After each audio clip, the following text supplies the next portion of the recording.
Hi, welcome to another episode of Hot Takes. Now, the desperation around Rachel Reeves is settling in quite deep.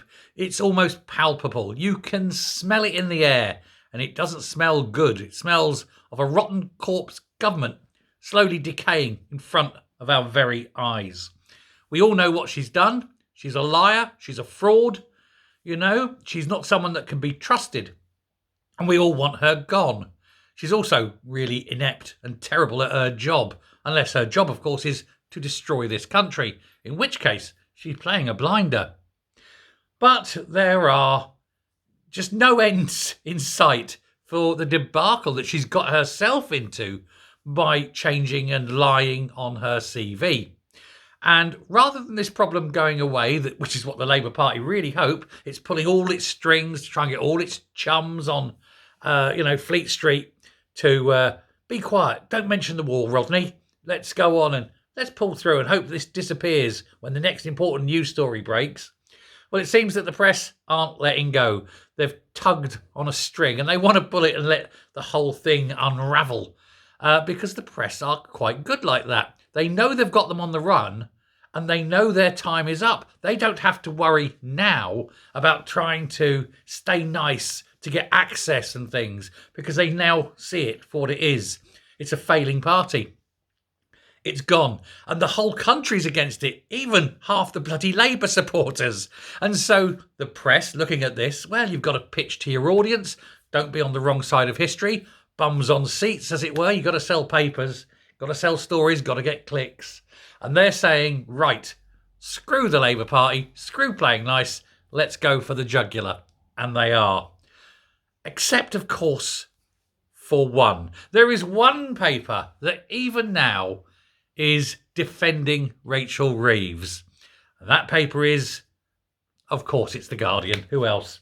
Now, there's a piece in Guido Fawkes, which basically is summing all this up.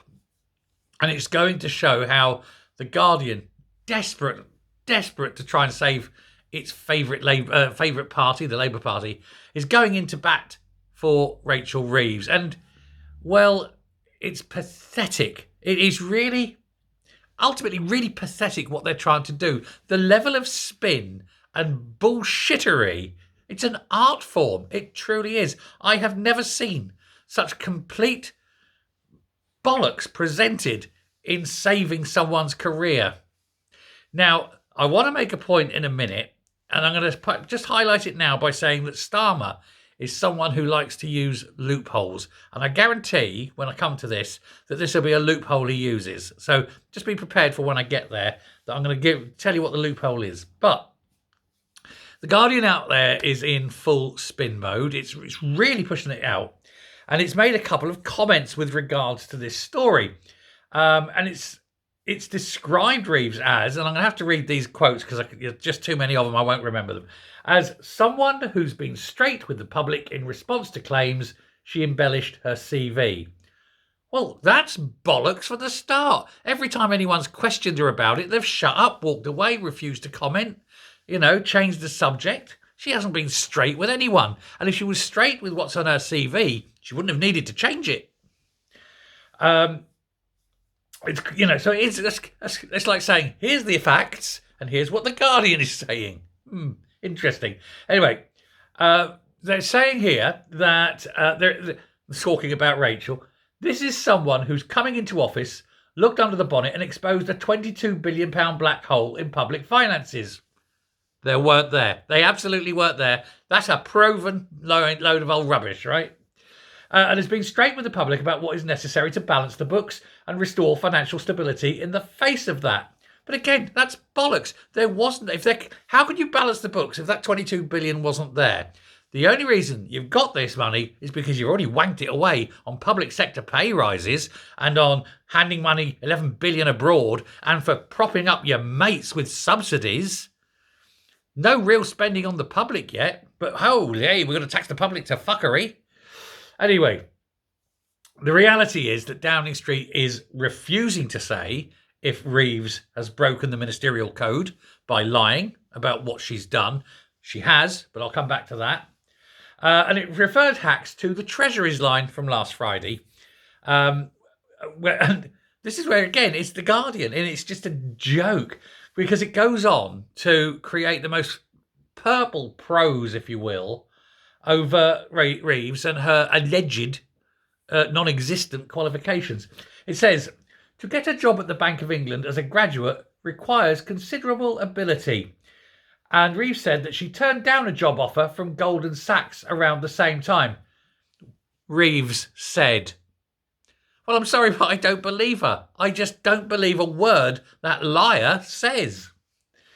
Anyway, she said, before the general election, Mark Carney, a former Bank of England governor, said Reeves was the right person to be the next chancellor. Now, if you have to explain a joke, it's not funny, you know? You can't... If you're dissecting the hamster, it's far too late for the hamster. For him to come out, oh, she was the right person. I said that. I did, honest. But afterwards, not before. Yeah, all right. All right, Mark. Keep it up. Anyway, The Guardian went on it and made more outrageous claims, saying, and this is the classic one about Mervyn King, because The Guardian says that Mervyn King, who's Carney's predecessor, has also spoken positively about working with Reeves at the bank when he was in charge. That's a lie, and they're about to prove it because they're going to say what King said. It said because this is where they've told you that lie. They're now going to say that it is a lie. Carney said, "I remember you're telling me one day that the reason you enjoyed working at the Bank of England was the opportunity to work with other very bright young people." Her name wasn't mentioned. It was just generally working with bright young people. And of course, it's true. I'm an old man now, right? I'm 57. And about a few years ago now, I was at CERN and I was working with some very bright young people. And here's me, like an old wooden brain now, you know. And I was sitting in a room with like 19, 20, 22-year-olds. And I was, first of all, I was amazed at how clever they are. But secondly, I was also amazed at how nice they were. I just thought, oh, I'm the old man. I'll be a bit rejected because they're like the bright young things. They brought me in and everything. It was just so against what I expected it to be. And I was very, very pleasantly surprised. And they were marvellous young people. Like I say, insanely bright.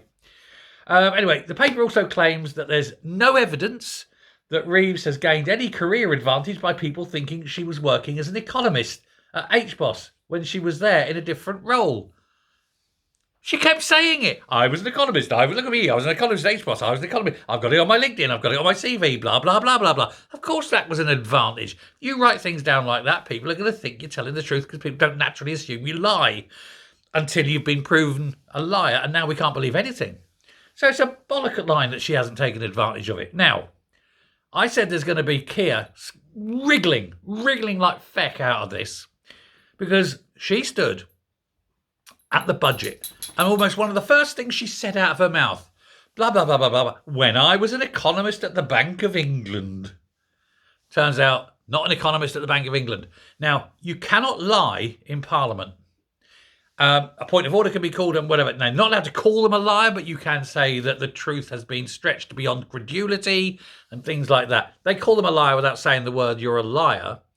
But if a minister is proven to have lied to Parliament, that is a breach of the Ministerial Code, and the minister either has so many days with which to come back to Parliament, deeply apologise, and put the record straight and explain why they got it wrong. Well, in this case, it was to big herself up. Or they resign. Now, she lied. She's had plenty of opportunity. She's never corrected it. She must, under parliamentary rules, resign. And this is why I think the small print will come in. Keir will be there going, oh, yes, but when the Chancellor gives up to give the budget, they remove the mace from its thing and put it under the table. Therefore, it's only a committee and not Parliament. And so she won't have to resign. Doesn't matter. She still stood in that room and lied her lying, two-faced, fraudulent arse off in front of all those MPs. And just because it was a committee rather than the actual sitting Parliament should not make a jot of difference. If she had any honour, which she doesn't, she'd resign, but she won't. And it's so obvious that this lying liar is hanging on to power with her nails grim like that. But it won't do any good because nobody is giving her an ounce of rest or relaxation. The press are after her, the YouTubers are after her, the people in the streets are after her, and tomorrow, maybe the farmers are after her. She's going to know nothing but antithesis and people having a go and questions. They're both in positions they can no longer sustain, and it's time they both resigned, and indeed the entire party quit, called an election, said, deeply, deeply sorry, we were incapable of running a government because we're pathetic, sad losers who are setting out to destroy this once great nation. And then take themselves off and never be seen again. Oh, I'm glad I got that out. Oh, thanks very much. Deep breath. Enjoy the rest of your evening. Bye.